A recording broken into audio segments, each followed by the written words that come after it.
மதுரையில் மாமன் படம் வெற்றி அடையணும்னு சொல்லி சில தம்பிகள் அன்பு தம்பிகள் வந்து அன்பு தம்பின்னு சொல்கிறதுக்கே எனக்கு வருத்தமாக இருக்குது.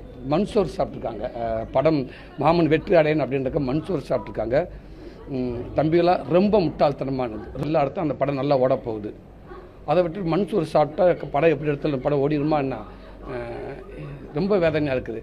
இதுக்கு அந்த காசுக்கு எங்கேயோ ஒரு 4 பேருக்கு தண்ணி வாங்கி கொடுத்தா சந்தோஷப்பட்டுக்கலாம். 2 பேருக்கு மோர் வாங்கி கொடுத்துருக்கலாம். அதை 4 பேருக்கு சாப்பாடு போட்டுக்கலாம்டா தம்பிகளா. இது என்ன செயல்? இது இந்த மாதிரி ஒரு செயல் வந்து இது அது என் தம்பிகளால் என் ரசிகர்கள் கூட தகுதி இல்லை.